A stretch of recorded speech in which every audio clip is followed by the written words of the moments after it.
Hi friends, welcome to our channel. நம்ம இந்த வீடியோவில் என்ன பார்க்க போகிறோம் அப்படின்னு பார்த்தீங்கன்னா, 8th ஸ்டாண்டர்ட் தமிழ் புக்கில் இருக்கக்கூடிய இயல் 1 தான் பார்க்க போகிறோம். இந்த லெசன் ஃபுல்லாக வந்து இயல் 1ல் இருக்கக்கூடிய செய்யுள், உரைநடை இது ரெண்டும் பார்க்க போகிறோம். இலக்கணம் மட்டும் வந்து 8th ஸ்டாண்டர்ட் ஃபுல்லாக சேர்த்து 9 இயல் இருக்குது, 9 இயல் இருக்குது அப்படின்னா 9 இயல் இருக்கக்கூடிய இலக்கணமும் தனியாக பார்த்துருவோம். சரிங்களா?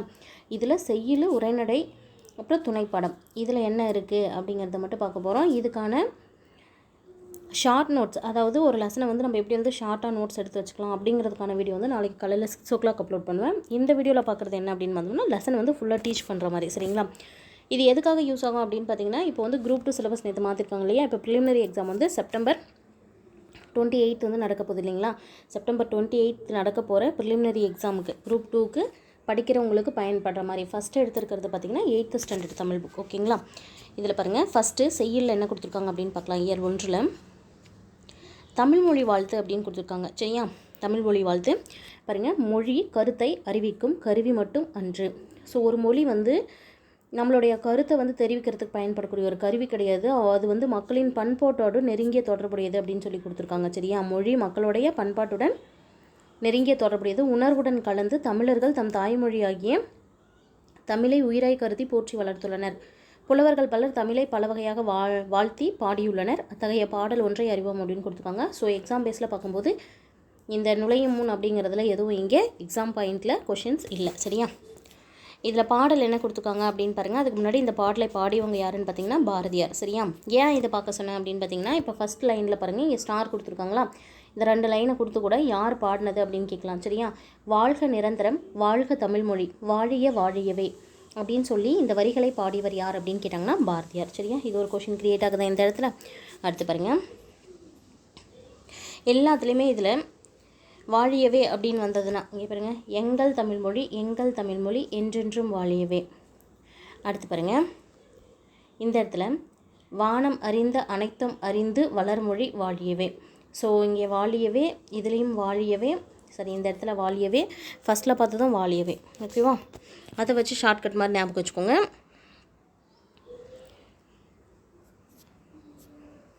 இதை பாடினவங்க யார்? பாரதியார். சரியா? ஃபஸ்ட் லைனை கொடுத்துட்டு பாரதியார் யார் பாடினதுன்னு கேட்கலாம், அண்ட் தென் லாஸ்ட் லைன் கூட கேட்கலாம். சரியா? அடுத்தது சொல்லும் பொருளும் பாருங்கள். சொற்பொருள் வந்து ரொம்ப முக்கியம் நமக்கு. இந்த சொற்பொருள் வந்து ப்ரிலிமினரி மட்டும் கிடையாது, மெயின் எக்ஸாம்லேயுமே ரொம்ப முக்கியமான கான்செப்ட் தான். ஏன் அப்படின்னு பார்த்தீங்கன்னா, மெயின்ஸை பொறுத்த வரைக்கும் வந்து இலக்கண பகுதியில் இருக்கக்கூடிய 21 டாபிக்ஸ் தான் கொடுத்துருக்காங்க. அதில் பார்த்திங்கன்னா சொல்லையும் பொருளையும் பொறுத்துறது இருக்கும். சரியா? ஸோ நம்ம ப்ரிலிமினரி படிக்கும்போதே மெயின்ஸ்க்கான கான்செப்ட் வந்து கொஞ்சம் ஆழ்ந்து படிச்சுக்கணும் அப்படிங்கிறதுனால சொல்கிறேன் இந்த இடத்துல. சரியா? சொல்லும் பொருளும்ல நிரந்தரம் அப்படின்னா என்ன அப்படின்னா காலம் முழுமையும். சரியா? நிரந்தரம் அப்படின்னா காலம் முழுமையும். வைப்பு அப்படிங்கிறதுக்கு மீனிங் என்ன? நிலப்பகுதி. சரியா? இது எப்படி ஞாபகம் வைக்கலாம் அப்படின்னா, நிலத்து மேலே இப்படி எந்த ஒரு பொருளையும் வந்து நம்ம என்ன பண்ணுவோம், நிலத்து மேலே வைக்குவோம் இல்லையா? அதை வச்சு ஞாபகம் வச்சுக்கலாம். வைப்பு அப்படின்னா நிலப்பகுதி. சூழ்கழி அப்படிங்கிறது இதில் சூழ் அப்படின்னா சூழ்ந்துள்ள, அறியாமை இருள். சரியா? களின்றது வந்து கருப்பாக இருக்குது, அப்போ கருப்பு வந்து இருள் அப்படின்னா வச்சுக்கோங்க. சூழ்களி, சூழ்ந்துள்ள, அறியாமை இருள். வன்மொழி அப்படின்னா வளமிக்க மொழி. வன்மொழினா என்ன? வளமிக்க மொழி. இசை அப்படின்னா புகழ். சரியா? யாராவது வந்து வாசிச்சாங்கன்னா, சரியா, ஒரு இசை வரக்கூடிய நாதஸ்வரம் அல்லது தவில் அரல்ஸ் வந்து வேறு ஏதாவது ஒரு கருவியை வந்து இசைக்கிறாங்க அப்படின்னு பார்த்தோம்னா அவங்களுக்கு வந்து ரொம்ப புகழ் அதிகமாக இருக்கும் அப்படின்னு ஞாபகம் வச்சுக்கோங்க. இசைனா புகழ். வன்மொழின்னா வளமிக்க மொழி. தொல்லை அப்படின்னா துன்பம்னு ஒரு மீனிங்கு. பழமைங்கிறது டிஃப்ரெண்ட்டாக இருக்குது பாருங்கள். தொல்லைனா துன்பம் அப்படின்னு தெரியும், நம்ம பேச்சு வழக்கில் கூட சொல்வோம். சரியா? தொல்லை அப்படிங்கிற வார்த்தை, தொல்லைக்கு வந்து பழமை அப்படிங்கிற ஒரு மீனிங் இருக்குது. அது நல்லா பார்த்துச்சுக்கோங்க. அண்ட் தென் பாருங்கள், பாடலுடைய பொருளை பொறுத்த வரைக்கும் இதில் ஏதாவது கொஷின் கிரியேட் ஆகுதான்னு பார்த்துச்சுக்கணும். தமிழ்மொழி எக்காலத்தும் நிலை பெற்று வாழ்க, ஆகாயத்தால் சூழப்பட்ட எல்லாவற்றையும் அறிந்துரைக்கும் வளமான தமிழ்மொழி வாழ்க, 7 கடல்களால் சூழப்பட்ட நிலப்பகுதி முழுவதும் தன் இலக்கிய மனதை பரவ செய்து புகழ் கொண்ட தமிழ்மொழி வாழ்க, எங்கள் தாய்மொழியாகிய தமிழ்மொழி உலகம் உள்ளவரையிலும் வாழ்க, எங்கும் சூழ்ந்துள்ள அறியாமை இருள் நீங்கட்டும், அதனால் தமிழ்மொழி மேன்மையுற்று உலகம் முழுவதும் சிறப்படைக, பொருந்தாத பழைய கருத்துக்களால் உண்டாகும் துன்பங்கள் நீங்கி தமிழ்நாடு ஒழிர்க, தமிழ்மொழி வாழ்க, தமிழ்மொழி வாழ்க, என்றென்றும் தமிழ்மொழி வாழ்க அப்படின்னு சொல்லியிருக்காங்க.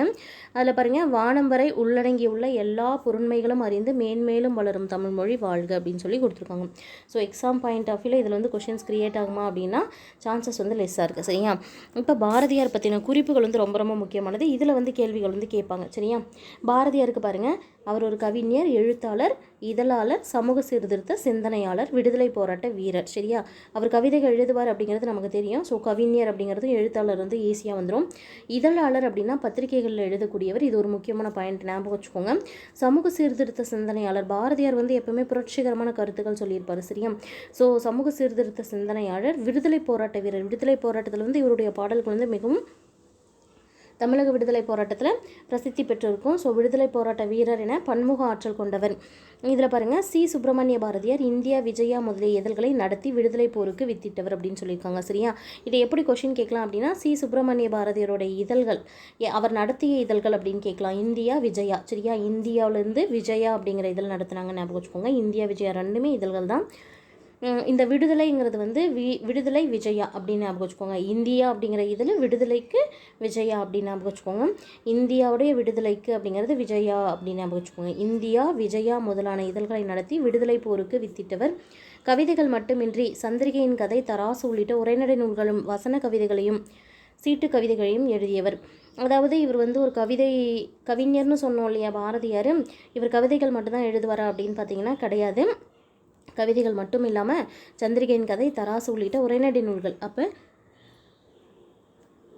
பாரதியாரின் உரைநடை நூல்கள் எது அப்படின்னு கேட்டால் சந்திரிகையின் கதை மற்றும் தராசு அப்படின்னு சொல்லணும். இந்த உரைநடை நூல்கள் மட்டும் இல்லாமல் வசன கவிதைகளை வந்து சீட்டு கவிதைகளையும் எழுதியிருக்காங்க. சரியா?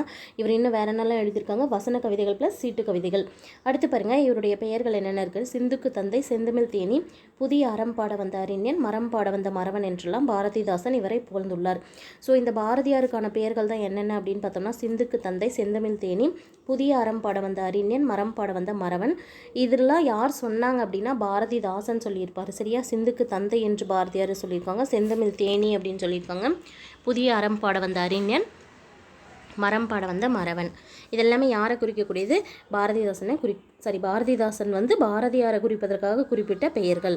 அடுத்து பாருங்கள், இவருடைய பாடல்கள் பாரதியார் கவிதைகள் என்னும் தொகுப்பில் தமிழ்மொழி வாழ்த்து என்னும் தலைப்பில். இப்போ இங்கே இருக்கக்கூடிய பாடல் நமக்கு கொடுத்தாங்க இல்லையா தமிழ்மொழி வாழ்த்து, அது வந்து பாரதியார் கவிதைகள் அப்படிங்கிற தொகுப்பில் தமிழ்மொழி வாழ்த்து அப்படிங்கிற தலைப்பில் இருக்கக்கூடிய ஒரு பாடல் தான். சரியா? அடுத்தது இந்த இடத்துல பாருங்கள், செந்தமிழ் அந்தாதி அப்படின்னு சொல்லிட்டு ஒரு அந்தாதி கொடுத்துருப்பாங்க. சரியா? செந்தமிழே செங்கரும்பே செந்தமிழர் சீர்திருக்கும், செந்தமிழே செங்கரும்பே செந்தமிழர் சீர்தூக்கும், நந்தா விளக்கணைய நாயகியே, முந்தை மொழிக்கெல்லாம் மூத்தவளே, மூவேந்தர் அன்பே, எழில் மகவே, எந்தம் உயிரும் நீ மெய்யும் நீ, ஓங்கும் அறமாம் பயிரும் நீ இன்பம் நீ, அன்பு தருவும் நீ, வீரம் நீ காதல் நீ, ஈசன் அடிக்கு நல் ஆரம் நீ, யாவும் நீயே அப்படின்னு சொல்லிட்டு அரங்கன் அவர்கள் வந்து செந்தமிழை பற்றி சொல்லியிருப்பாங்க. சரியா? இதில் என்ன கேள்வி கேட்கலாம் அப்படின்னா, இந்த 2 லைன் கொடுக்கலாம். செந்தமிழே செங்கரும்பே செந்தமிழர் சீர்காக்கும், நந்தா விளக்கணைய நாயகியே அப்படின்னு சொல்லிட்டு இந்த வரியை பாடினவங்க யாருன்னு கேட்கலாம், அரங்கன். அப்படி இல்லை ஸ்ட்ரெயிட்டாக கேட்கணும் அப்படின்னு பார்த்தீங்கன்னா, செந்தமிழ் அந்தாதியை இயற்றியவர் யார் அப்படின்னு கேட்டாங்கன்னா அரங்கன். சரியா? அடுத்து பாருங்கள், இங்கே சரியான விடையை தேர்ந்தெடுத்து எழுதுக அப்படின்னு கொடுத்துருக்காங்களா. மக்கள் வாழும் நிலப்பகுதியை குறிக்கும் சொல் எது அப்படின்னு கேட்டிருக்காங்க. ஸோ நிலம் அப்படின்னா வைப்பு அப்படின்னு பார்த்தோம். சரியா? என்றெல்லாம் என்னும் சொல்லை பிரித்து எழுத கிடைப்பது என்ன? என்றென்றும். சரி, என்றென்றும் அப்படின்னா என்று குட்டல் என்றும், என்று குட்டல் என்றும். வானம் அளந்தது அப்படின்னா வானம் குட்டல் அழந்தது அப்படிங்கிறது ஒரு வானம் குட்டல் அழந்தது. அடுத்து பாருங்கள், 4வதுல அறிந்தது கூட்டல் அனைத்தும் என்பதை சேர்த்து எழுதுனா என்ன வரும் அப்படின்னா அறிந்தது அனைத்தும். சரியா? அறிந்தது கூட்டல் அனைத்தும் அப்படின்னா அறிந்தது அனைத்தும். வானம் கூட்டல் அறிந்த அப்படின்னு சேர்க்கும் போது வானம் அறிந்த அப்படின்னு மாறும். சரியா? வானம் அறிந்த. அடுத்து பாருங்கள், கவிதை பேழையில் இன்னொன்று கொடுத்துருக்காங்க. என்னென்னா தமிழ்மொழி மரபு அப்படின்னு சொல்லிட்டு. சரியா? தமிழ்மொழி மரபு அப்படின்னு சொல்லிட்டு இன்னொரு செயல் கொடுத்துருக்காங்க.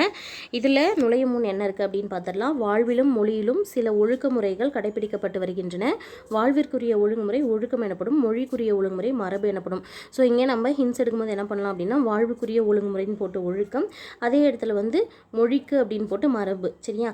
வாழ்வுக்கு ஒழுக்கமுறைன்னு போட்டு வாழ்வுக்கு என்னென்னா ஒழுக்கம், மொழிக்கு என்ன அப்படின்னு பார்த்தா மரபு. சரியா? தமிழ் மொழிக்கென சில மரபுகள் உள்ளன. அவை பழங்காலம் முதல் பின்பற்றப்பட்டு வருகின்றன. செய்யுளும் மரபுக்கும் உள்ள தொடர்பை பற்றி தொல்காப்பியம் கூறும் செய்திகளை அறிவோம். ஸோ இந்த இடத்துல கொஷினாக கேட்கக்கூடியது என்ன அப்படின்னு பார்த்தோம்னா, இந்த கடைசி லைன் பாருங்கள், செய்யுளுக்கும் மரபுக்கும் உள்ள தொடர்பை பற்றி தொல்காப்பியம் கூறும் செய்திகளை அறிவோம்னு சொல்லியிருக்காங்க இல்லையா. ஸோ செய்யுளுக்கும் மரபுக்கும் உள்ள தொடர்பை பற்றி கூறும் நூல் எது அப்படின்னு கேட்டாங்கன்னா தொல்காப்பியம். இது கொஷின் கேட்பாங்க கண்டிப்பாக. சரியா, இதில் என்ன கொடுத்துருக்காங்க அப்படின்னு பார்த்தீங்கன்னா, நிலம், தீ, நீர், வலி, விசும்போடு, ஐந்தும் கலந்த மயக்கம், உலக மாதலின். இந்த வரிகள் வந்து ஆல்ரெடி கேட்ட கொஷின். இந்த 2 லைனை கொடுத்துட்டு என்ன சொல்லுவாங்க அப்படின்னா, எந்த நூலில் இருக்கக்கூடிய வரிகள் அப்படின்னு கேட்டிருக்காங்க, தொல்காப்பியம். சரியா, நிலம், தீ, நீர், வலி, விசும்போடு, ஐந்தும் கலந்த மயக்கம், உலக மாதலின் அப்படிங்கிற வரிகள் இடம்பெற்ற நூல் தொல்காப்பியம். அடுத்து பாருங்க, இருதினை ஐம்பால் இயல்நெறி வழாமை திருவியல் சொல்லோடு தழாள் வேண்டும் அப்படின்னு கொடுத்துருக்காங்க இல்லையா. இது எதில் வருது அப்படின்னு கேட்பாங்க. இந்த 2 லைன் கொடுத்துட்டு அதுவும் தொல்காப்பியம். அடுத்தது பாருங்கள், மரபு நிலை திரிதல் செய்யுட்கு இல்லை, மரபு வழிபட்ட சொல்லின் ஆன அப்படிங்கிறதும் தொல்காப்பியத்தில் வரக்கூடியது. மரபு நிலை திரியின் பிரிதாகும், மரபு நிலை திரியின் பிரிதாகும் அப்படிங்கிறது தொல்காப்பியர் எழுதுன தொல்காப்பியத்தில் இருக்குது. சரியா, இதெல்லாம் தனித்தனியாக வந்து வரிகளை வந்து கொஷின்ஸில் கேட்பாங்க. ஸோ இதில் பார்த்திங்கன்னா கண்டிப்பாகவே லைன்ஸ் வந்து நம்ம கண்டிப்பாக படிக்கணும். சரியா, நமக்கு தமிழை பொறுத்த வரைக்கும் இப்போ 100 கொஷின்ஸ் கேட்குறாங்க அப்படின்னா நம்ம கண்டிப்பாக வந்து 95+லேருந்து 99 வரைக்கும் நம்ம எடுக்கணும். சரியா, 95லேருந்து 99 எடுத்தால் தான் நமக்கு வந்து கட் ஆஃப்குள்ளார ஈஸியாக உள்ளே வர முடியும். ஸோ தமிழை பொறுத்த வரைக்கும் 1 மார்க் கூட இந்த மிஸ் ஆகாத அளவுக்கு தான் பார்த்துக்கணும். சரிங்களா, அப்போ நம்ம லைன்ஸ் வந்து கண்டிப்பாக படிக்கணும். படித்த மனப்பாடம் ஆகுமா அப்படின்னு பார்த்திங்கன்னா, ஒரு டைம் படிக்கிற இடத்துல 4 டைம் படிச்சிங்கன்னா கண்டிப்பாக உங்களுக்கு ஞாபகம் இருக்கும். சரிங்களா, அடுத்து பாருங்கள், இதில் சொல்லும் பொருளும் என்ன கொடுத்துருக்காங்க அப்படின்னா, விசும்பு அப்படின்னா வானம். சரியா, விசும்பு அப்படின்னா வானம். எப்படி ஞாபகம் வைக்கலாம் அப்படின்னா, ஒரு பொருளை வந்து வானத்தை நோக்கி நம்ம வந்து மேலே வீசி பார்ப்போம். சரியா, ஒரு பந்து இருக்குது அந்த மாதிரிலாம். சரியா, விசும்பு வானம். மயக்கம் அப்படின்னா கலவை. ஏதாவது வந்து மருந்து கலந்து கொடுத்துட்டாங்கன்னா மயக்கம் வரும் அப்படின்னு சொல்லுவோம்ல, அந்த மயக்கம் அப்படின்னா கலவை. இருதினை அப்படின்னா 2 இருக்கும். சரியா, ஒன்று வந்து உயர்வாகவும் ஒன்று வந்து குறைவாகவும் அந்த நினப்பில் வச்சுக்கோங்க. உயர்தினை அக்ரிணை அப்படின்னு சொல்லுவோம். வழாமை அப்படிங்கிறது வந்து தவறாமை. வழாமை அப்படிங்கிறது தவறாமை. ஐம்பால் அப்படின்னா ஆண்பால், பெண்பால், பலர்பால், ஒன்றன்பால், பலவின்பால். இது வந்து நம்ம வந்து ரொம்ப அடிக்கடி வந்து படிச்சுட்டே இருக்கிறதுனால நமக்கு இது ஈஸியாக ஞாபகம் வரும். ஐம்பால் அப்படிங்கிறது ஆண்பால், பெண்பால், பலர்பால், ஒன்றன்பால், பலவின்பால். சரியா, மரபு அப்படின்னா வந்து வழக்கம். வழக்கம் அப்படிங்கிறத குறிக்கக்கூடிய சொல் தான் மரபு. திரிதல் அப்படின்னா அங்கே இங்கேயும் மாறி மாறி போயிட்டே இருக்கிறது ஞாபகம் வச்சுக்கோங்களேன். யாராவது வந்து ஒருத்தவங்களை குழந்தைங்க கூட அங்கேயும் இங்கேயும் திரிஞ்சிட்டு இருக்காது அப்படின்னு சொல்லுவோம். ஸோ ஒரு டைம் பார்த்தா இங்கே இருப்பாங்க, அடுத்த டைம் பார்த்தா வேறு ஒருத்தர் இருப்பாங்க, மாறி மாறி இருக்காங்க இல்லையா. அதனால திரிதல் அப்படின்னா மாறுபடுதல். செய்யுள் அப்படின்னா பாட்டு. தழாள் அப்படின்னா தழுவுதல், அதாவது பயன்படுத்துதல் அப்படின்னு அர்த்தம். சரியா, தழாள் அப்படிங்கிறது தழுவுதல். தழு அப்படின்னு ஞாபகம் வச்சுக்கோங்க. தழாள் அப்படின்னா தழுவுதல் அப்படின்னு அர்த்தம். சரிங்களா, அடுத்து என்ன இருக்குது அப்படின்னு பார்க்கலாம். இங்கே வந்து பாடலுடைய பொருள் கொடுத்துருக்காங்க. சரியா, அந்த தொல்காப்பிய பாடலுடைய பொருள் என்ன அப்படின்னு பார்த்தீங்கன்னா, இவ்வுலகம் நிலம், நீர், காற்று, வானம் ஆகிய 5ம் கலந்த கலவை அப்படின்னு கொடுத்துருக்காங்க. உலகம் நமக்கு தெரியும், நிலம், நீர். உலகம் வந்து பஞ்சபூதங்களால் ஆனது. நிலம், நீர், தீ, காற்று, வானம் அப்படின்னு சொல்லிட்டு இவ்வுலகில் தோன்றிய பொருள்கள் அனைத்தும் இந்த 5 பூதங்களின் சேர்க்கையால் உருவானது. உலகத்து பொருள்களை 2 திணைகளாகவும் 5 பால்களாகவும் பாகுபடுத்தி கூறும். சரியா, தமிழ் மொழியின் மரபு. ஸோ உலகத்தை என்ன பண்ணியிருக்காங்க அப்படின்னா 2 திணைகளாக பிரிச்சிருக்காங்க. உயர்திணை அக்ரிணைன்னு சொல்லிட்டு அதே மாதிரி 5 பால்கள், ஆண்பால், பெண்பால், பலர்பால், ஒன்றன்பால், பலவின்பால் அப்படின்னு சொல்லிட்டு இந்த மாதிரி பாகுபடுத்தி கூறியிருக்கிறது. எதோடைய மரபு அப்படின்னு பார்த்தோம்னா தமிழ் மொழியோடைய மரபு. இதில் பாருங்கள், திணை பால் வேறுபாடை அறிந்து இவ்வுலக பொருள்களை நம் முன்னோர் வந்து கூறிய சொற்களை கூறுதல் வேண்டும். அப்போ வந்து நம்ம திணை அல்லது பால் வேறுபாட்டை அறிந்து தான் இந்த உலக பொருள்களையெல்லாம் நம்ம சொல்லும் போது முன்னோர்கள் எப்படி வந்து மரபு வழி சொன்னாங்களோ அந்த மாதிரி தான் நம்ம வந்து சொற்களை வந்து பயன்படுத்தணும். தமிழ் மொழி சொற்களை வழங்குவதில் மரபு மாறினால் பொருளும் மாறிவிடும் அப்படிங்கிறாங்க. சரியா, தமிழ் மொழி சொல்லை நம்ம பயன்படுத்தும் போது மரபு மாறினா பொருளும் மாறும். இங்கே பாருங்கள், ஒரு முக்கியமான இலக்கண கான்செப்ட் கொடுத்துருக்காங்க. அளபடை அப்படிங்கிறது புலவர்கள் சில எழுத்துக்களை அவற்றுக்கு உரிய மாத்திரை அளவை விட நீண்டு ஒலிக்குமாறு பயன்படுத்துவது உண்டு. இதை தான் நம்ம அளபடை அப்படின்னு சொல்லுவோம். சரியா, புலவர்கள் சில எழுத்துக்களை அவற்றுக்குரிய மாத்திரை அளவை விட நீண்டு ஒலிக்குமாறும் பயன்படுத்துவதுண்டு. இப்பாடல்களில் இடம்பெற்றுள்ள வழாமை, தழாள் அந்த 2 வார்த்தையும் பார்த்துக்கோங்களேன். வழாமை அப்படிங்கிறதும் தழாள் அப்படிங்கிற சொற்களில் இந்த லா அப்படிங்கிற எழுத்துக்கு பக்கத்தில் வந்து லான்னா நெடில் எழுத்துக்கு வந்து 2 மாத்திரை, ஆனால் அது பக்கத்தில் வந்து ஆ சேர்ந்து இது எப்படி மாறி இருக்கு அப்படின்னா 3 மாத்திரை அளவுக்கு நீண்டு வருது. அதே போல தான் லாவை அடுத்து ஆ இடம் பெறுது, அதனால 3 மாத்திரை. உயிரெழுத்து நீண்டு ஒழிப்பது நம்ம என்னன்னு சொல்லுவோம் அப்படின்னா உயிரளபடை அப்படின்னு சொல்லுவோம். இதை பற்றி வந்து உயர் வகுப்பில் நம்ம பார்ப்போம் அப்படின்னு சொல்லியிருக்காங்க. சரியா, உயிரெழுத்து நீண்டு வந்தால் அது நம்ம என்னன்னு சொல்லுவோம் உயிரளபடை. அதே மாதிரி ஒற்றெழுத்து நீண்டு வந்ததுன்னா அது என்னன்னு சொல்லுவோம் ஒற்றளபடை அப்படின்னு சொல்லுவோம். சரிங்களா, இதில் நூல்வெளியில் என்ன இருக்குது அப்படின்னு பாருங்கள். தொல்காப்பியத்தை எழுதியவங்க தொல்காப்பியரில் அவரை பற்றிய குறிப்புகள் இதில் இருக்கும். தொல்காப்பியத்தின் ஆசிரியர் தொல்காப்பியர், இது ஒரு கேள்வி. தமிழில் நமக்கு கிடைத்த மிக பழமையான இலக்கண நூல் எது அப்படின்னு கேட்பாங்க, தொல்காப்பியம். இந்த நூல் எப்படி பிரிக்கப்பட்டிருக்கு அப்படின்னு பார்த்தீங்கன்னா, எழுத்து, சொல், பொருள் என்று 3 அதிகாரங்களுடையது. சரியா? எழுத்தில் ஒரு 9 இயல்கள், சொல்லுக்கு ஒரு 9 இயல்கள், பொருளுக்கு 9 இயல்கள், மொத்தம் 27 இயல்கள் வந்து இதில் இருக்கும். ஒவ்வொரு அதிகாரமும் 9 இயல்களை கொண்டது. பொருள் அதிகாரத்தின் மரபியலில் உள்ள 3 நூற்பாக்கள் தான் இங்கே இருக்குது அப்படின்னு சொல்லியிருக்காங்க. சரியா? மொத்த தொல்காப்பியத்தில் எத்தனை இயல்கள் இருக்கும் அப்படின்னு பார்த்தீங்கன்னா 27 இயல்கள் இருக்கும். ஒவ்வொன்றத்துலேயும் வந்து 9 இயல்களாக பிரிச்சுருப்பாங்க. சரியா? எழுத்து, சொல்லு, பொருள் அப்படின்னு சொல்லிட்டு அப்படி பார்க்கும்போது 9 இயல்கள்னு பார்த்தோங்கன்னா மொத்தம் 27 இயல்கள். இதில் பொருள் அதிகாரத்தில் தான் எழுத்து, சொல், பொருள்னு பார்த்தோம்னா அந்த லாஸ்ட்டாக இருக்கக்கூடிய பொருள் அதிகாரத்தில் தான் வந்து மரபியல் அப்படிங்கிற இது இருக்கும். சரிங்களா? ஸோ முன்னவே நம்ம பார்த்தோம் இல்லையா, முன்னோர்கள் வந்து ஒரு பொருளை வந்து எப்படி குறித்தாங்களோ, ஒரு திணைக்கோ ஒரு உயர்திணைக்கோ அக்ரணைக்கோ அல்லது ஒரு பொருளுக்கோ எப்படி வந்து பெயரிட்டு குறித்தாங்களோ அதே மாதிரி மரபுப்படி தான் பெயர் சொல்லணும் அப்படின்னு சொல்லிட்டு அந்த மாதிரி இங்கே கொடுத்துருக்காங்க பாருங்கள். இளமை பெயர்கள் அப்படின்னு பார்க்கும்போது புளியை வந்து இளம் குட்டியாக இருக்கும்போது என்ன சொல்லுவோம் அப்படின்னா புளி பரல் அப்படின்னு சொல்லுவோம். இது வந்து கண்டிப்பாக கொஸ்டினில் கேட்பாங்க, ரொம்ப ரொம்ப முக்கியமான ஏரியா. சரிங்களா? புளியை வந்து புளிப்பரல் அப்படின்னு சொல்லுவோம். சிங்கத்துடைய இளம் வயதில் என்ன சொல்லுவோம் அப்படின்னா சிங்கக்குருளை, அது யானை கன்று, பசுங்கன்று, ஆடு குட்டி. சரியா? இதில் வந்து பசுங்கன்றுனே நம்ம சொல்ல மாட்டோம். சரியா? நம்ம பேச்சு வழக்கில் வந்து மாடு கண்ணு போட்டிருக்கு அப்படின்னு சொல்லுவோம் இல்லையா, அதை வச்சு ஞாபகம் வச்சுக்கோங்க. ஆட்டுக்குட்டி தான் சொல்லுவோம். இதான் ஈஸியாக ஞாபகம் வந்துடும். சரியா? யானை கன்று. சரியா? யானை கன்று. அண்ட் தென் சிங்கம் அப்படின்னா குருளை, புலினா பரல் அப்படின்னு சொல்லுவோம். புலி வந்து நமக்கு பராண்டிரோன்னு சொல்லுவோம் இல்லையா, நகத்தில் வந்து பராண்டிரோன்னு சொல்கிறோம்ல, அதை வச்சு புலி பரல் ஞாபகம் வச்சுக்கோங்க. அதே வந்து ஒளிமுறைப்பை பார்க்கும்போது சரியா, புலி வந்து கத்தக்கூடியது நம்ம என்னன்னு சொல்லுவோம் அப்படின்னு பார்த்தீங்கன்னா புலி உருமும். சரியா? புலி வந்து கத்தாது, உருமும். சிங்கமாக இருந்ததுன்னா முழங்கும். சரியா? சிங்கம் முழங்கும் அல்லது கர்ஜிக்கும் அப்படின்னு கூட சொல்லுவாங்க. சரியா? சிங்கம் முழங்கும் அல்லது கர்ஜிக்கும், இதுவும் வரும். யானை பிழிரும், பசு கதரும், ஆடு கத்தும். சரியா? பசு வந்து கதரும், ஆடு வந்து கத்தும். அதே போல் பறவைகளின் ஒளி மரபுகளை எழுதி வாருங்கள் அப்படின்னு சொல்லிட்டு ஒரு எக்ஸாம்பிள் கொடுத்துருக்காங்க பாருங்கள். காகம் கரையும் அப்படிங்கிறத ஞாபகம் வச்சுக்கணும் நம்ம. சரியா? காகம் என்ன செய்யும்? கரையும். அடுத்து பாருங்கள், இங்கே பறவைகள் டேஸ் பறந்து செல்கின்றன அப்படின்னு கொடுத்துருக்காங்க இல்லையா. பறவைகள் என்ன பண்ணோம்? விசும்பு அப்படின்னா வானம் அப்படின்னு பார்த்துருக்கோம் இல்லையா. அப்போ விசும்பில் பறந்து செல்லும், இந்த ஆப்ஷன் வரும். இயற்கையை போற்றுதல் தமிழருடைய மரபு அப்படின்னு ஒரு லைன் பார்த்தோம். இயற்கையை போற்றுவது தமிழர் மரபு. இருதிணை அப்படிங்கிறத எப்படி பிரிக்கலாம் அப்படின்னா 2 கூட்டல் திணை. சரியா? 2 கூட்டல் திணை அப்படின்னு பிரிப்பாங்க.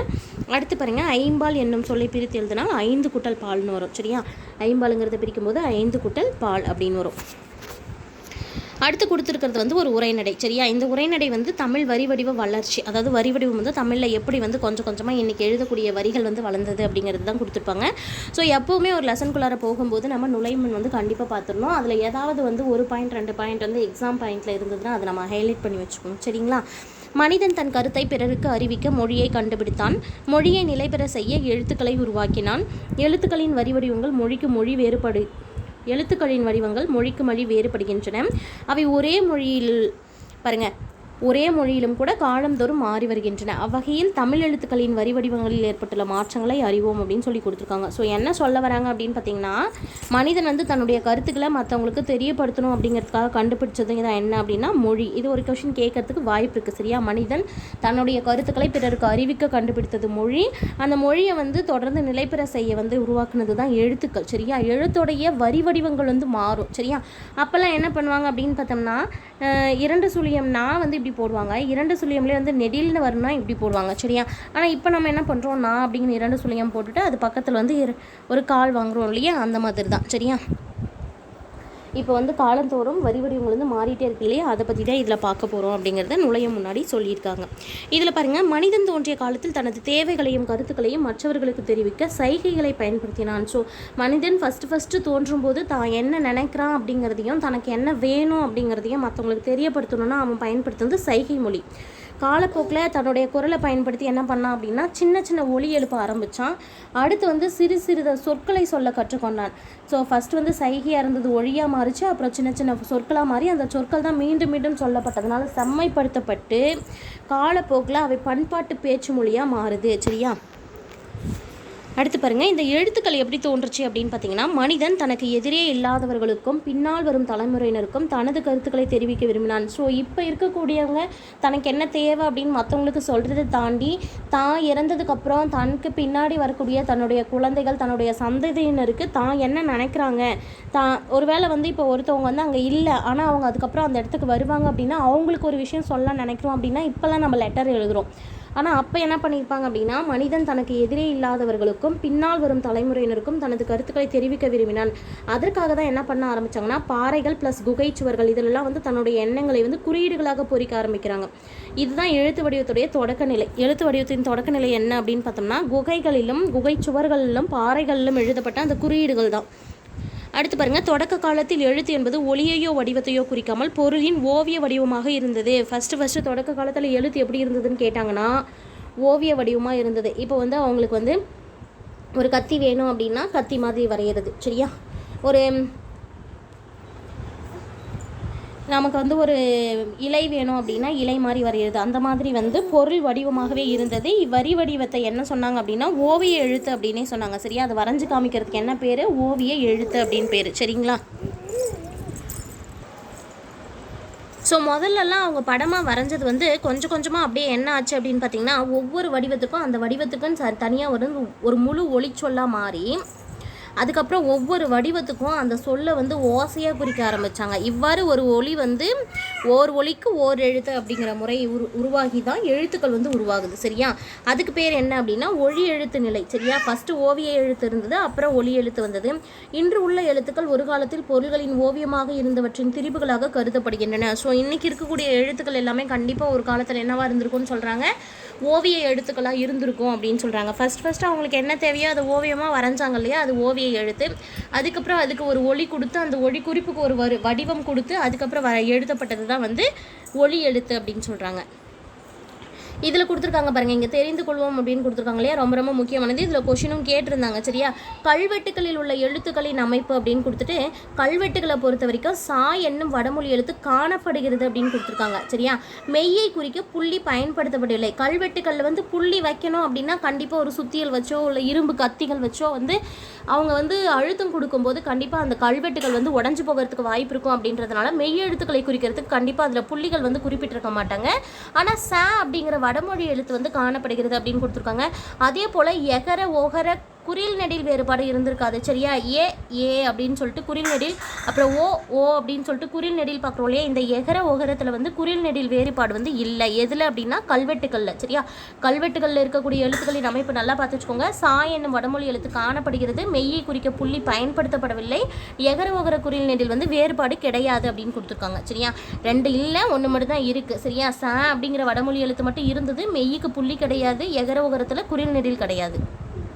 அடுத்து இந்த இடத்துல என்ன கொடுத்துருக்காங்க அப்படின்னா தமிழ் எழுத்துக்கள் அப்படின்னு கொடுத்துருக்காங்க. காலம் தோறும் தமிழ் எழுத்துக்களின் வரி வடிவங்கள் பல்வேறு மாற்றங்களுக்கு உள்ளாகி வளர்ச்சி அடைந்து வந்துள்ளன அப்படின்னு கொடுத்துருக்காங்க, சரியா? இன்றைக்கி இருக்கக்கூடிய வரி வடிவங்கள் பல்வேறு காலங்களில் பல்வேறு மாற்றங்கள் உருவாகி வளர்ச்சி அடைஞ்சது தான். இந்த அச்சுக்களை தோன்றிய பிறகே தமிழ் எழுத்துக்கள் இப்போதுள்ள நிலையான வடிவத்தை பெற்றுள்ளன அப்படின்னு கொடுத்துருக்காங்க. அச்சுக்களை தோன்றதுக்கு அப்புறம் தான் இப்போ இருக்கக்கூடிய நிலையான வடிவத்தை பெற்றது ஆரம்பித்தது தமிழ் எழுத்துக்கள் அச்சுக்களை தோன்றிய பிறகு தான். இது முக்கியமாக கொஷினாக கேட்பாங்க, சரியா? தமிழ் எழுத்துக்களின் பழைய வரி வடிவங்களை கோவில்களில் உள்ள கருங்கல் சுவர்களிலும் செப்பேடுகளிலும் காண முடியும்.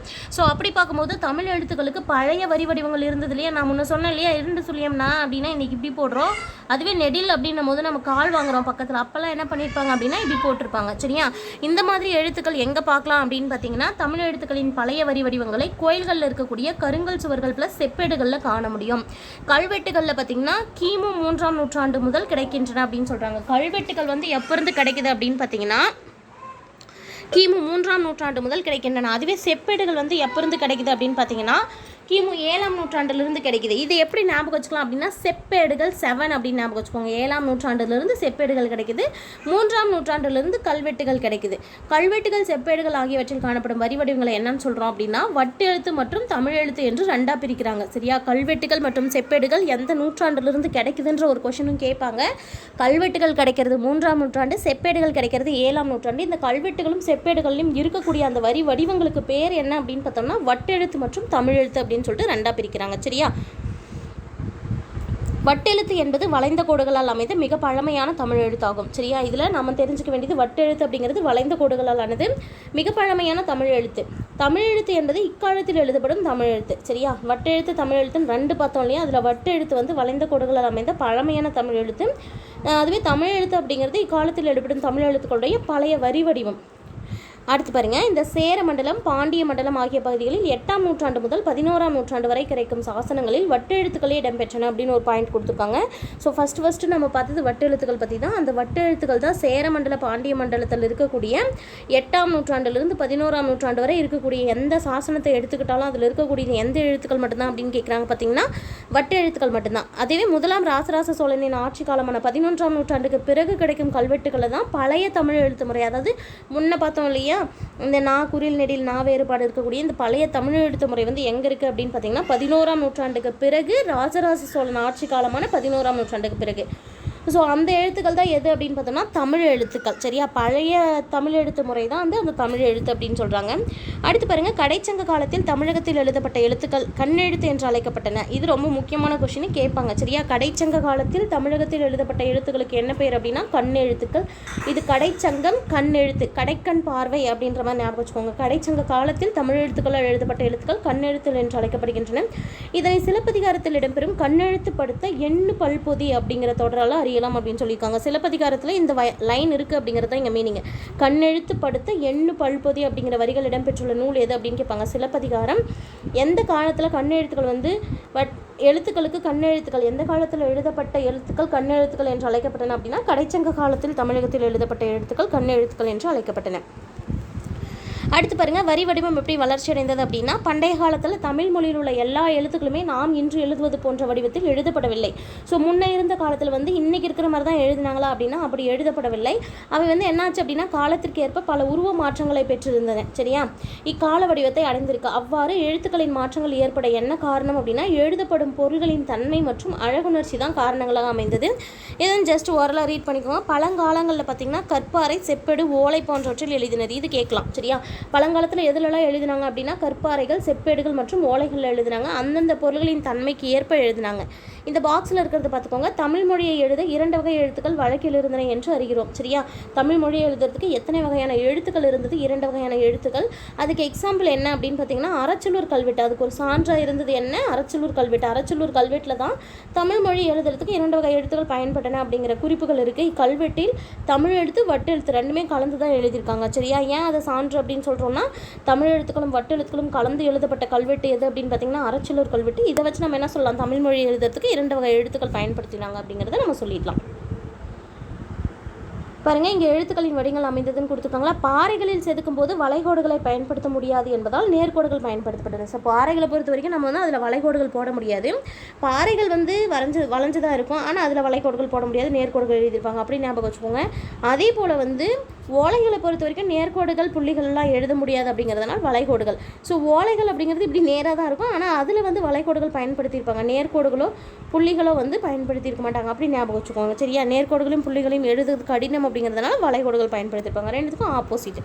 மேற்பகுதியில் குறுக்கோடு இடப்படுகிறது. சரியா, மேற்பகுதியில் அதாவது இப்போ இன்கேஸ் வந்து சில எழுத்துக்கள் வந்து அழகுபடுத்தணும் அப்படிங்கிறதுக்காக மட்டும் சில எழுத்துக்களை அழகுபடுத்துவதற்காக அவற்றின் மேற்பகுதியில் குறுக்கு கோடு இடப்படுகிறது. பின்னர் அவையே நிலையான வடிவங்களாகவும் மாறி அமைந்து விட்டன அப்படின்னு சொல்கிறாங்க. சரியா, புள்ளிகளும் எழுத்துக்களும் பற்றி சொல்லும்போது எகர ஒகர குறில் எழுத்துக்களை குறிக்க எழுத்துக்களின் மேலே புள்ளி வைக்கும் வழக்கம் தொல்காப்பியர் காலம் முதல் இருந்து வந்துள்ளது. இது ஒரு கொஷின் கேட்பாங்க கண்டிப்பாக. சரியா, இந்த எகரம் ஒகரமில் ஏ அப்படின்னு எழுதுனா அது வந்து குறில். சரியா, ஏ அப்படின்னு எழுதுனா நெடில் அப்படிங்கிற மாதிரி எகர ஒகர குறில் எழுத்துக்களை குறிக்க எழுத்துக்களின் மேலே வந்து புள்ளி வைக்கும் வழக்கம் யாருடைய காலத்தில் இருந்தது அப்படின்னு கேட்டாங்கன்னா தொல்காப்பியர் காலத்திலிருந்து இருந்திருக்கு. எடுத்துக்காட்டு தான் எது அப்படின்னு சொல்லிட்டு மேலே புள்ளி வச்சுருக்காங்க. சரியா, இது வந்து என்ன அப்படின்னா எதுன்றதை குறிக்கும். அதுவே புள்ளி வைக்காமல் எழுதுனா வந்து ஏது அப்படிங்கிறத குறிக்கும். சரியா, அதுதான் சொல்கிறாங்க புள்ளி வச்சா குறில், புள்ளி வைக்கலைன்னா நெடில். அகரவரிசை உயிர்மை குறில் எழுத்துக்களை அடுத்து பக்கப்புள்ளி இடப்பட்டால் அவை என்ன சொல்லுவோம் அப்படின்னா நெடிலாக கருதுவாங்க. சரியா, அகரவரிசை சொற்கள் இருக்கு இல்லையா, அதில் உயிர்மை குறில் இருக்குது அப்படின்னா கேன் இருக்குன்னா அது பக்கத்தில் புள்ளி வச்சா அது நெடில்னு நம்ம கருதிக்கணும். சரியா, புள்ளி வைக்காமல் இருந்தால் அது குறில்னு ஐகார எழுத்துக்களை பொறுத்த வரைக்கும் ஐகார எழுத்தை குறிப்பிடுறதுக்கு எழுத்துக்களுக்கு முன்னாடி என்ன பண்ணுவாங்கன்னா 2 புள்ளி வைப்பாங்க. சரியா? ஐகாரத்தில் கை அப்படின்னு எழுதுறோன்னே இந்த கைக்கு 2 புள்ளி வச்சு காப்பட்டாங்கன்னா அது நம்ம கைன்னு படிக்கணும். எகர வரிசை உயிர்மை குறியில் இருந்தால் அதுக்கு வந்து 2 புள்ளி இட்டால் அது வந்து ஔகாரம் அப்படின்னு எடுத்துக்கணும். சரியா? எகர வரிசை மாதிரி எழுதி கேன்னு போட்டு 2 புள்ளி வச்சா நம்ம அதை என்னன்னு எடுத்துக்கணும், கவ்வுன்னு எடுத்துக்கணும். இந்த மாதிரி வந்து இந்த வரிசைகளை வந்து நீங்கள் பார்த்து வச்சுக்கணும். கொஷின்ஸ் வந்து கேட்பாங்க. சரியா? மகர எழுத்தை குறிப்பிட மகர எழுத்தின் மேலே உள்ள புள்ளி இட்டனர் சொல்கிறாங்க. சரியா? மகர எழுத்தை குறிக்கிறதுக்கு என்ன சொல்லியிருக்காங்க, அப்போவே பகர எழுத்தில் ஒரு புள்ளி வச்சுருப்பாங்க. இன்றைக்கி வந்து பாமா அப்படின்னு படிக்கிறோமா, இதில் அப்போ எப்படி பா எழுதுவாங்கன்னா இப்படி பான்னு எழுதுவாங்க. மான்னு எழுதணுன்னா பா போட்டு அது மேலே ஒரு புள்ளி வச்சுருவாங்கன்னு வச்சுக்கோங்களேன். சரியா? மகர எழுத்தை குறிக்க பகர எழுத்தின் மேலே ஒரு புள்ளி இட்டனர் அப்படின்னு சொல்கிறாங்க. அதே போல் குற்றிய லுகர குற்றிய லிகர எழுத்துக்களை குறிக்க அவற்றின் மேலேயும் புள்ளி இட்டனர். ஸோ குற்றிய லுகர எழுத்துக்கள் குற்றிய லிகர எழுத்துக்களை வந்து வேறுபடுத்தி காட்டுறதுக்கு அதுக்கு மேலேயும் புள்ளி வச்சாங்க அப்படின்னு சொல்கிறாங்க. சரியா? அடுத்தது உருவ மாற்றம் எப்படி ஏற்பட்டது அப்படின்னு பார்த்தோம்னா, நெடிலை குறிக்க ஒற்றை புள்ளிக்கு பதிலாக இக்காலத்தில் துணைக்கால், அதாவது துணைக்கால் பயன்படுத்துகிறோம் இல்லையா, பயன்படுத்தப்படுது. ஸோ ஐகார உயிர்மையை குறிக்கிறதுக்கு எழுத்துக்கு முன்னாடி இருந்த இரட்டை புள்ளிக்கு பதிலாக இப்போ பயன்படுத்துறது இணைக்கொம்பு. சரியா? இந்த கைக்கு வந்து முன்னாடி போடுறோம் இல்லையா, அந்த இணைக்கொம்பு பயன்படுத்தப்படுகிறது. ஔகார உயிர்மை எழுத்துக்கு பின்னாடி என்ன பண்ணுறாங்க அப்படின்னா இரட்டை புள்ளிக்கு பதிலாக பின்னாடி இருந்த இரட்டை புள்ளியை எடுத்துகிட்டு கொம்புக்கால் போடுறாங்க. சரியா? கொம்புக்கால் போடுறாங்க. ஸோ இந்த குற்றியலுகிற எழுத்துக்களின் மேலே வந்து புள்ளி வைக்கும் வழக்கம் வந்து இந்த காலத்தில் இல்லை. சரியா? என்னென்ன சேஞ்சஸ் இருக்குது அது மட்டும் இதில் கொடுத்துருக்காங்க. எழுத்து சீர்திருத்தத்தின் தேவை என்ன அப்படின்னு பார்த்தோம்னா, ஓலை சுவடிகளிலும் கல்வெட்டுகளிலும் புள்ளி பெறும் எழுத்துக்களை எழுதும்போது அவை சிதைந்துவிடும் என்பதால் புள்ளியிடாமல் எழுதினர். ஸோ ஓலைகள் மற்றும் கல்வெட்டுகளெல்லாம் எழுதும்போது புள்ளி வைக்கிற எழுத்துக்களை எழுதுனா அது வந்து உடஞ்சி போகிறதுக்கோ இல்லை கிழிஞ்சு போகிறதுக்கோ வாய்ப்பு இருக்குது அப்படிங்கிறதுனால அப்போ வந்து புள்ளி இடாமல் எழுதுனாங்க. ஓலைச்சுவடிகளில் நிறுத்தல் குறிகளும் பத்தி பிரித்தலும் கிடையாது. ஓலைச்சுவடிகளில் எழுதும்போது நிறுத்தல் குறி இருக்காது, ஃபுல் ஸ்டாப்பும் இருக்காது. பத்தி பிரித்து இங்கே இருக்கிற மாதிரி இது ஒரு பேராகிராஃப் அது ஒரு பேராகிராஃப்னு பிரிச்சும் எழுத மாட்டாங்க. சரியா? புள்ளியிடப்பட்டு எழுத வேண்டிய எழுத்துக்கள் புள்ளிகள் இல்லாமல் எழுதப்படும் போது அவற்றின் இடத்தை பார்த்து தான். சரியா? அது மெய்யா, அது மெய்யா உயிர் மெய்யா குறிலா நெடிலா அப்படிங்கிறத வந்து நாமளே புரிஞ்சு படிக்கணும். சரியா? ஏன்னா உணர வேண்டிய நிலை இருந்தது. இதனால் படிப்பவர்கள் என்ன பண்ணாங்கன்னா பெரிதும் இடருற்றனர். எனவே தான் எழுத்து சீர்திருத்தம் வந்து தேவைப்பட்டது அப்படின்னு சொல்கிறாங்க. சரியா? இந்த எழுத்து சீர்திருத்தம் பற்றி என்ன கொடுத்துருக்காங்க அப்படின்னு பார்த்தீங்கன்னா, தமிழ் எழுத்துக்களில் மிக பெரும் சீர்திருத்தத்தை செய்தவர் வீரமாமுனிவர். இது வந்து இம்பார்ட்டண்டான கொஷின் கேட்டிருக்காங்க ஒரு 2-3 டைம்ஸ். சரியா? தமிழ் எழுத்துக்களில் மிக பெரும் சீர்திருத்தத்தை செய்தவர் வீரமாமுனிவர். எகர ஒகர வரிசை எழுத்துக்களில் புள்ளிகளால் ஏற்படும் குழப்பங்களை அவர் களைவதற்காக என்ன பண்ணார் அப்படின்னா, ஏ என்னும் எழுத்திற்கு வந்து கீழ்கோடிட்டு ஏ என்று நெடிலாக மாற்றினாங்க. ஓ என்னும் எழுத்துக்கு வந்து சிறிதாக சுழிச்சு ஓ அப்படின்னு மாற்றினாங்க. சரியா? சுழிட்டு ஓன்னு மாற்றிடுறாங்க. அதே மாதிரி தான் ஏகார ஓகார வரிசை உயிர்மை நெடில் எழுத்துக்களை குறிக்கிறதுக்கு இரட்டை கொம்பு பயன்படுத்துகிறாங்க. சரியா? அதே போல் இரட்டை கொம்பு கூட கொம்புக்கால் சேர்த்து புதிய வரிசையை அறிமுகப்படுத்துகிறாங்க. சரியா? இதில் வீரமாமுனிவருடைய எழுத்து சீர்திருத்தம் என்னென்ன அப்படின்னு கொடுத்துருக்காங்க. சரியா? ஏவுக்கு வந்து ஏ அப்படின்னு, அதாவது குறியில் அப்போ எப்படி இருந்தது இவர் மாற்றி எப்படி எழுதியிருக்காங்க அப்படின்னு கொடுத்துருக்காங்க. இது ஒரு இடத்துல வந்து இந்த இடத்துல நீங்கள் வீடியோ வந்து பாஸ் பண்ணிட்டு என்ன பண்ணுங்க அப்படின்னா என்னால் பார்த்து வச்சுக்கோங்க. சரியா? அதே போல் பெரியாருடைய எழுத்து சீர்திருத்தம் அப்படின்னு சொல்லிட்டு 20ஆம் நூற்றாண்டு வரை இந்த நா ரா நா இதெல்லாம் வந்து என்ன நான் முன்னே எழுதி காமிச்சேன் இல்லையா, நெடில்னு போகும்போது இப்படி வளைச்சி எழுதுவாங்க அப்படின்னு சொல்லிட்டு அதை தான் சொல்லியிருக்காங்க. சரியா? இந்த மாதிரி எழுதுனதை வந்து அதே மாதிரி லை நை எல்லாம் எப்படி எழுதுவாங்கன்னு பாருங்களேன். இந்த நை அப்படின்னு போனோம்னா இந்த இடத்துல ஒரு சுழிச்சு வைப்பாங்க, லைன்னு போனோம்னா இங்கே ஒரு சுழிப்பாங்க. அந்த மாதிரி இருந்தது. சரியா? இவற்றை வந்து என்ன பண்ணாங்கன்னா அச்சுக்கோப்புகளில் வந்து கோர்க்க முடியல எழுத்துக்கள். சரியா? இந்த எழுத்துக்கள்லாம் அச்சுக்கோப்புகளில் தனி அச்சுகள் தான் உருவாக்கப்படணும் அப்படிங்கிற மாதிரி குறை இருந்தது. சரியா? அந்த குறையை நீக்கிறதுக்காக தந்தை பெரியார் தான் எழுத்து சீர்திருத்தம் செய்தாங்க. அவரது எழுத்து சீர்திருத்தங்களில் சில வந்து தமிழக அரசால் நடைமுறையும் படுத்தப்பட்டது. சரியா? அது என்னென்ன அப்படின்னு இந்த இடத்துல கொடுத்துருப்பாங்க. சரியா? இதை இந்த இடத்துல நீங்கள் ஸ்க்ரீன்ஷாட் பண்ணி அல்லனா வீடியோவை பாஸ் பண்ணி ஒரு நிமிஷம் வந்து எதுக்கு எப்படி மாற்றிருக்காங்க அப்படிங்கிறத நீங்கள் பார்த்துக்கோங்க. காலந்தோறும் ஏற்பட்ட இவ்வாறான வரிவடிவ வளர்ச்சி காரணமாக தமிழ் மொழியை பிற மொழியினின்று எளிதில் கற்கும் நிலை ஏற்பட்டுள்ளது. தமிழ் மொழி கணினி பயன்பாட்டிற்கு ஏற்ற மொழியாக மாறியிருக்கு அப்படின்னு சொல்கிறாங்க. இதில் வந்து முக்கியமானது தமிழ் மொழி வந்து இப்போ இருக்கக்கூடிய மாற்றங்கள் நிறைய வந்ததுக்கப்புறம் கணினி பயன்பாட்டிற்கும் ஏற்ற மொழியாக இருக்குது அப்படிங்கிறது ஒரு முக்கியமான பாயிண்ட்டு. சரிங்களா? இங்கே தமிழ் எழுத்துக்கள் இப்போதுள்ள நிலையை வடிவத்தை பெறுவதற்கு டேஸ் காரணமாக அமைந்தது அப்படின்னு கொடுத்துருக்காங்களே. இப்போ நிலையாக இருக்கிறதுக்கு வடிவம் பெறதுக்கு அச்சுக்கலை காரணமாக இருந்தது. வளைந்த கோடுகளால் அமைந்த மிக பழமையான தமிழ் எழுத்து எது அப்படின்னு பார்த்தீங்கன்னா ஓவிய எழுத்து. சரியா? வளைந்த கோடுகளால் பயன்படுத்தப்பட்ட மிக பழமையான எழுத்துக்கு தான் என்ன பேர் அப்படின்னா ஓவிய எழுத்து அப்படின்னு சொல்லுவோம். அடுத்தது தமிழ் எழுத்து சீர்திருத்த பணிகளில் ஈடுபட்டவங்க யார் அப்படின்னு பார்த்தீங்கன்னா இங்கே இருக்கிறதுல வந்து தந்தை பெரியார். சரியா? மிகப்பெரிய மாற்றங்கள் செய்தவர் அப்படின்னு கேட்டாங்கன்னா வீரமாமுனிவர். கடைச்சங்க காலத்தில் எழுதப்பட்ட தமிழ் எழுத்துக்கள் எவ்வாறு அழைக்கப்பட்டன அப்படின்னு கேட்டாங்கன்னா கண் எழுத்துக்கள் என்று அழைக்கப்பட்டன. சரியா? கடைச்சங்கம், கடைக்கண் அப்படின்னு நம்ம வச்சுக்கோங்க. எழுத்துக்களில் புள்ளிகளால் ஏற்படும் குழப்பங்களை களைந்தவர் யார் அப்படின்னு பார்த்தீங்கன்னா வீரமாமுனிவர் தான். சரியா? அவர் தான் வந்து குறிலில் வந்து புள்ளி வச்சு எழுதுனது என்ன பண்ணாங்க அப்படின்னா குறில்னும் நெடியில் வந்து இப்படி நேராக எழுதுனது வந்து நெடிலுக்கு வந்து கொஞ்சம் கீழே எழுத்து நெடில்னும் மாற்றினாங்க. சரிங்களா? இப்போ ஃபஸ்ட்டு லெசனில் இருக்கக்கூடிய 8th ஸ்டாண்டர்டில் ஃபஸ்ட் லெசனில் இருக்கக்கூடிய நம்ம உரைநடை வரைக்கும் பார்த்தாச்சு. சரியா? அடுத்தது ஒரு துணைப்பாடமும் இலக்கணமும் விரிவானமும் இலக்கணமும் அடுத்த வீடியோவில் பார்க்கலாம். தேங்க்யூ. நம்ம சேனலை இப்போ தான் ஃபஸ்ட் டைம் பார்க்குறீங்க அப்படின்னா சேனல் சப்ஸ்கிரைப் பண்ணிக்கோங்க. பக்கத்தில் இருக்கிற பெல் ஐக்கனை கிளிக் பண்ணி ஆல்னு செட் பண்ணி வச்சுக்கோங்க. ஒரு 100 days ஸ்டடி பிளான் அப்படிங்கிற கான்செப்ட்டில் வந்து பார்த்திங்கன்னா குரூப் 2க்கு ப்ரிலிமினரி எக்ஸாமுக்கு வந்து தொடர்ச்சியாக நம்ம இப்போ வந்து வீடியோஸ் போட போகிறோம். அதில் ஃபஸ்ட்டு வந்து இப்போது தமிழ் வந்து இன்றைக்கி என்ன பார்த்துருக்கோம் அப்படின்னா 8th ஸ்டாண்டர்டில் இருக்கக்கூடிய ஃபஸ்ட் லெசனில் செய்யுள் மற்றும் உரைநடை பார்த்துருக்கோம். சரியா? இதுக்கான ஷார்ட் நோட்ஸ் வந்து பார்த்திங்கன்னா நாளைக்கு காலையில் 6 o'clock உங்களுக்கு ரிட்டன் நோட்ஸ் எடுத்துகிட்டு அதில் எப்படி ஷார்ட் நோட்ஸு அப்படிங்கிற மாதிரி எடுத்தால் கரெக்டாக இருக்கும் அப்படிங்கிற மாதிரி அதை உங்களுக்கு காட்டி ஒரு டைம் வந்து நான் உங்களுக்கு அது வந்து டீச் பண்ணிடுறேன். சரிங்களா? தேங்க்யூ.